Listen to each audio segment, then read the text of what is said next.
उत्तराखंड के चमोली में ग्लेशियर टूटने के बाद आई बाढ़, 150 से ज्यादा लोग बहे, अब तक 8 शव बरामद। तपोवन क्षेत्र में ग्लेशियर टूटने की वजह से धौली नदी में बाढ़ से हाहाकार, पानी के तेज बहाव में कई छोटे पुल बहे। जिला प्रशासन ने आसपास के इलाकों को खाली कराया है, वहीं 170 से ज्यादा लोग लापता हैं। आईटीबीपी के जवान लोगों को खोजने के लिए रेस्क्यू ऑपरेशन चला रहे हैं। लापता लोगों में 22 ऋषिगंगा और 148 एनटीपीसी के हैं। राहत और बचाव काम में आईटीबीपी, एनडीआरएफ, एसडीआरएफ और एसएसबी के जवानों को लगाया गया है। आर्मी का हेलीपैड भी सक्रिय। इंडियन एयरफोर्स के हेलीकॉप्टर ने रेकी करके दी जानकारी, एनटीपीसी का तपोवन डैम पूरी तरह से बहा। 900 मीटर लंबी तपोवन सुरंग में बचाव कार्य जलस्तर बढ़ाने के कारण रोकना पड़ा है। मलारी वैली के एंट्रेंस पर 2 ब्रिज बहे। इंडियन एयरफोर्स के AN-32 से नेवी के मरीन कमांडो के साथ रिलीफ मटेरियल लेकर हवाई अड्डे पहुंचा। राहत कार्य के लिए IAF का सुपर हरक्यूलिस विमान देहरादून के जॉली ग्रांट हवाई अड्डे पर उपकरणों के साथ पहुंचा है। ऋषिकेश जोशीमठ माना रूट को BRO ने यातायात के लिए फिर से शुरू कर दिया है। बाढ़ के कारण यह रूट जाम हो गया था। आईटीबीपी ने 16 लोगों को टनल से सुरक्षित बाहर निकाला है। टनल से फंसे लोगों को बाहर निकालने का काम अब भी जारी है।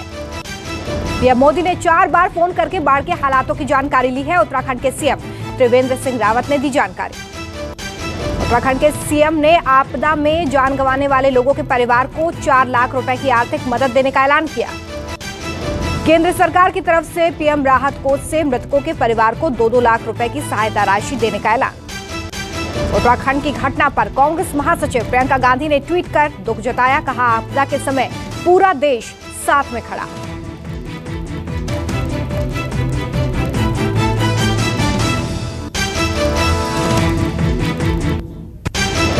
हरिद्वार और ऋषिकेश में हाई अलर्ट, प्रशासन ने गंगा नदी के घाटों से दूर रहने की जारी की चेतावनी। ग्लेशियर फटने के बाद यूपी के जिलों में भी अलर्ट जारी कर दिया गया है। शाहजहांपुर में चल रहे कल्पवास मेले में गंगा नदी के पास से हटाए गए टेंट। शाहजहांपुर में चल रहे माघ मेले में भारी संख्या में जुटे हैं कल्पवासी। प्रशासन ने श्रद्धालुओं को किया सावधान। यूपी के मेरठ, मुजफ्फरनगर, हापुड़, बुलंदशहर, कन्नौज समेत गंगा के किनारे बसे इलाकों में अलर्ट। पानी बढ़ने की आशंका से घाटों से दूर किए गए ग्रामीण। केंद्रीय गृह मंत्री अमित शाह का बयान, केंद्र सरकार लगातार उत्तराखंड सरकार के संपर्क में है। लोगों को बचाने के लिए दी जा रही है हर तरह की मदद।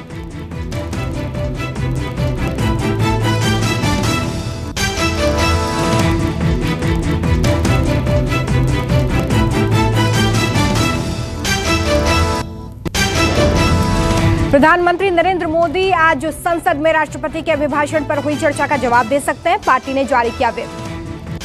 कृषि कानूनों पर विपक्ष के सरकार पर हमले के बाद सबकी नजरें पीएम मोदी के संबोधन पर।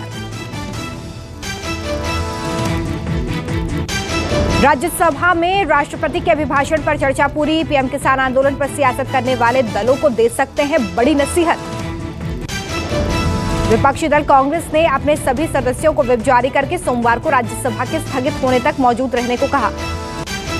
बजट सत्र में राज्यसभा की कार्रवाई के पहले 6 दिन बहुत ही लाभकारी। राज्यसभा में 82.10% कामकाज हुआ। बंगाल के हल्दिया में पीएम ने टीएमसी और ममता सरकार पर जमकर निशाना साधा। का 10 साल से बंगाल के लोगों को ममता नहीं निर्ममता मिली है। जय श्री राम के नारे के विरोध को लेकर भी ममता बनर्जी पर पीएम मोदी ने हमला किया और कहा कि देश विरोधी बयानों पर नहीं आता ममता दीदी को गुस्सा। किसान आंदोलन में विदेशी हस्तक्षेप को लेकर भी बोले पीएम, कहा भारत को बदनाम करने के लिए हो रही अंतर्राष्ट्रीय साजिश देश देगा पूरी ताकत से जवाब। प्रधानमंत्री ने टीएमसी पर लगाया करप्शन का आरोप, कहा जल्द समाप्त हो जाएगा बुआ और भतीजावाद। बंगाल में बड़े पैमाने पर की गई जनता के पैसे की लूट। हल्दिया में प्रधानमंत्री नरेंद्र मोदी ने कहा कि बंगाल पहले से जितना आगे था, अगर बीते दशकों में उसकी वो गति और बढ़ी होती तो आज बंगाल कहां से कहां पहुंच जाता। प्रधानमंत्री ने टीएमसी सरकार पर साधा निशाना, कहा बीते 10 सालों में यहां की सरकार ने कितनी फैक्ट्रियों का किया शिलान्यास या उद्घाटन। प्रधानमंत्री ने बंगाल पर राज करने वाली पार्टियों से पूछा सवाल, कहा उस बड़े स्टील प्लांट का क्या हुआ जो यहां की अराजक व्यवस्थाओं के कारण शुरू ही नहीं हो सका। पीएम किसान योजना लागू नहीं करने को लेकर मोदी ने ममता सरकार को आड़े हाथों लिया और कहा कि किसानों के हितों के लिए कौन क्या कर रहा है ये पूरा देश देख रहा है। पीएम मोदी ने हल्दिया में 348 किलोमीटर लंबी गैस पाइपलाइन का किया उद्घाटन। भारत पेट्रोलियम का एलपीजी आयात टर्मिनल राष्ट्र को किया समर्पित। रविवार को असम भी गए थे पीएम मोदी। सड़कों के नेटवर्क को बेहतर बनाने के उद्देश्य से असोम माला परियोजना का किया शुभारंभ। 2 अस्पतालों का किया शिलान्यास।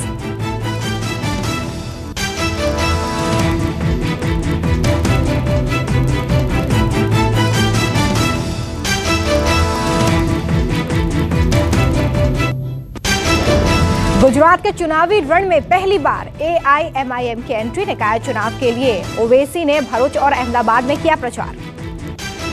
अहमदाबाद में ओवैसी ने बीजेपी और कांग्रेस पर हमला किया, दोनों दलों को बताया मामा भांजे की पार्टी। गुजरात में आदिवासियों का प्रतिनिधित्व करने वाले छोटू वासवा की बीटीपी पार्टी से एआईएमआईएम ने किया गठबंधन। भरूच में रैली कर मांगा जनता का समर्थन। किसानों के मुद्दे पर ओवैसी ने मोदी सरकार पर साधा निशाना, कहा किसानों ने पीएम की नींद कर दी है हराम, आंदोलन से परेशान है बीजेपी के 300 सांसद। ओवैसी ने पीएम मोदी को दी नसीहत, किसानों को अपने घर बुलाकर बात करें प्रधानमंत्री, जैसे ओबामा की मेजबानी की थी उसी तरह से किसानों की करें मेजबानी। अहमदाबाद में रैली को संबोधित करते हुए ओवैसी ने खुद को बताया तीसरा मोर्चा, कहा अगर यहाँ पर राजनीतिक दल ठीक होते तो उन्हें हैदराबाद से आना नहीं पड़ता गुजरात। यूपी के सीएम योगी आदित्यनाथ ने किया अयोध्या के विकास कार्यों की समीक्षा। अयोध्या में ही अधिकारियों से जाने ग्राउंड रिपोर्ट। समीक्षा बैठक में योगी ने शहर के इंफ्रास्ट्रक्चर के लिए चल रहे कामों की जानी हकीकत, नए निर्माण की वजह से विस्थापितों के पुनर्वास का जाना रोडमैप। सीएम योगी ने कहा कि अयोध्या को बनाएंगे वर्ल्ड क्लास सिटी, इसके लिए कर रही है प्रदेश सरकार का। अयोध्या में योगी ने जन्मभूमि जाकर रामलला के दर्शन किए, हनुमानगढ़ी जाकर भगवान हनुमान की पूजा अर्चना की। अयोध्या के बाद वाराणसी पहुंचे सीएम योगी, काल भैरव और काशी विश्वनाथ मंदिर में किए दर्शन। योगी ने पीएम के dream project Kashi Vishwanath corridor का किया निरीक्षण। कॉरिडोर के रास्ते पैदल मणिकर्णिका घाट तक गए सीएम। किसानों के आंदोलन का आज 75वां दिन। कृषि कानूनों के खिलाफ दिल्ली की सीमाओं पर डटे किसान।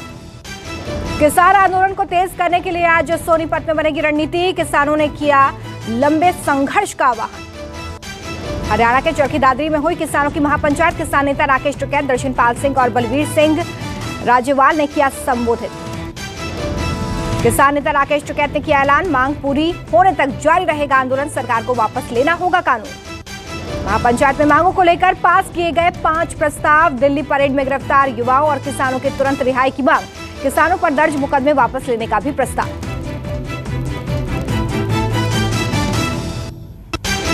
चीन के साथ चल रही तनातनी के बीच आज राजस्थान के सूरतगढ़ में भारत और अमेरिका के बीच संयुक्त युद्ध अभ्यास। अमेरिकी सेना का एक दल राजस्थान के सूरतगढ़ पहुंच चुका है। संयुक्त सेना युद्ध अभ्यास काउंटर टेररिज्म पर केंद्रित होगा। दोनों देशों की सेना को आतंक प्रभावित क्षेत्रों में काम करने का बेहतरीन अनुभव है, एक दूसरे से अनुभव करेंगे साझा। 2004 में शुरू हुए भारत अमेरिका द्विपक्षीय अभ्यासों का 16वां संस्करण होगा। पाकिस्तान से सटे बॉर्डर्स पर होगा युद्ध अभ्यास। संयुक्त द्विपक्षीय अभ्यास इस बात का संकेत है कि भारत और अमेरिका दोनों आतंकवाद के खतरे को समझते हैं। लश्कर-ए मुस्तफा के कमांडर हिदायतुल्लाह मलिक की महिला मित्र को जम्मू पुलिस ने किया गिरफ्तार। बताया जा रहा है कि हिदायतुल्लाह को जम्मू के कुंजवानी चौक के पास एक शॉपिंग मॉल के बाहर से पकड़ा गया है।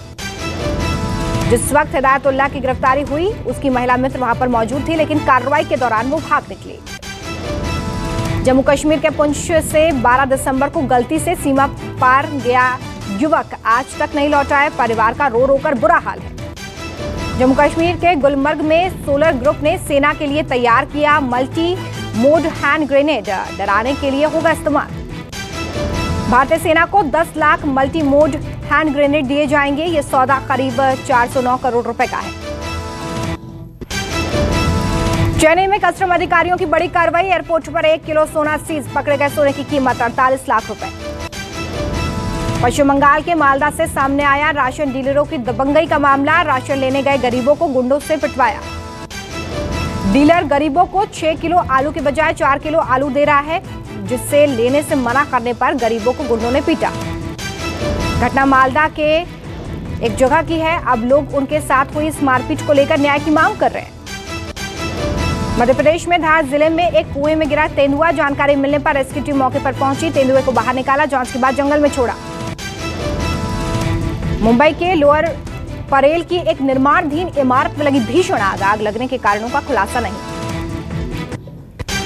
देश में कोरोना पड़ा हल्का। 24 घंटे में 11,805 नए केस, 78 लोगों की जान गई। देश में कुल मरीजों की संख्या 1 करोड़ 8 लाख के पार। अब तक कोरोना से 1,94,000 लोगों ने जान गंवाई। दिल्ली में कोरोना की रफ्तार धीमी। 24 घंटे में 119 नए मामले, 2 की मौत, 6 लाख के पार मरीजों की संख्या। महाराष्ट्र में कोरोना की रफ्तार पर लगा ब्रेक। 24 घंटे में 1,622 नए केस, 30 की मौत, 20 लाख के पार मरीज। कर्नाटक में काबू में कोरोना। 24 घंटे में कोरोना के 487 नए मामले, 3 की मौत, 9 लाख के पार मरीज। राजस्थान में कोरोना के 24 घंटे में 75 नए केस। राज्य में कुल मरीजों की संख्या 3,18,000 के पार।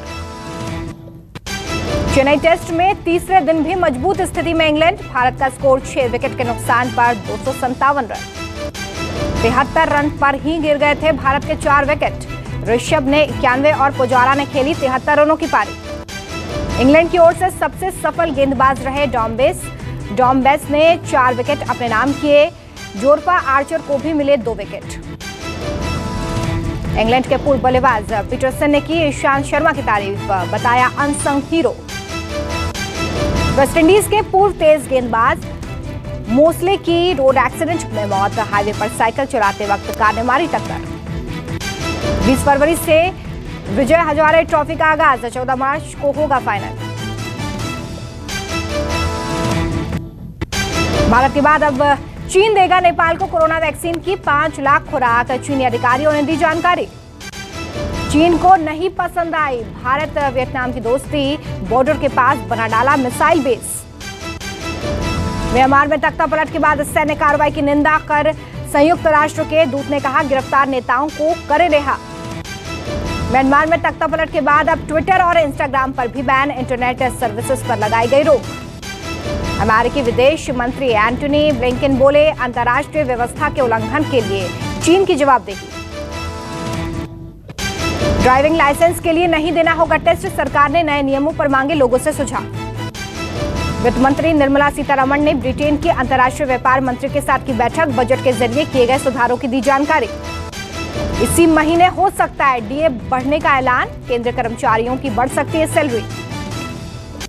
एसबीआई के ग्राहकों के लिए बड़ी सुविधा, बिना एटीएम कार्ड भी निकाल सकते हैं कैश। आधार कार्ड से पैन लिंक कराना बेहद जरूरी। 31 मार्च है आखिरी तारीख।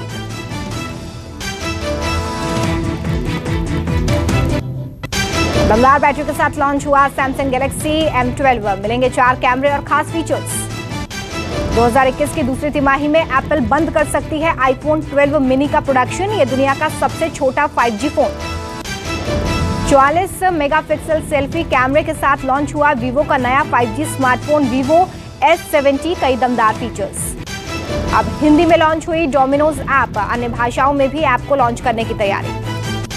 8 फरवरी को ग्लोबल लॉन्च होगा Xiaomi Mi 11। भारत में इसकी कीमत लगभग 65,000 रुपए होगी। निया शर्मा के बोल्ड अदाओं से फिर मचा तहलका। यूजर्स ने ड्रेस को बताया गाड़ी का कवर। बिग बॉस 14 में रुबीना ने सलमान खान के सामने किया बड़ा खुलासा। बोली, परेशानियों से सुसाइड करना चाहती थी। एजाज खान दोबारा करेंगे बिग बॉस के घर में एंट्री। एजाज ने शो जीतने का किया दावा। नमस्कार, मैं हूं मानक गुप्ता। अगर आपको हमारा ये वीडियो पसंद आया हो तो इसे लाइक और शेयर जरूर करें। और हां, हमें सब्सक्राइब और फॉलो करना ना भूलें ताकि आप देश और दुनिया की कोई खबर मिस ना करें। तो जुड़े रहिए हमारे साथ और देखते रहिए न्यूज़ 24।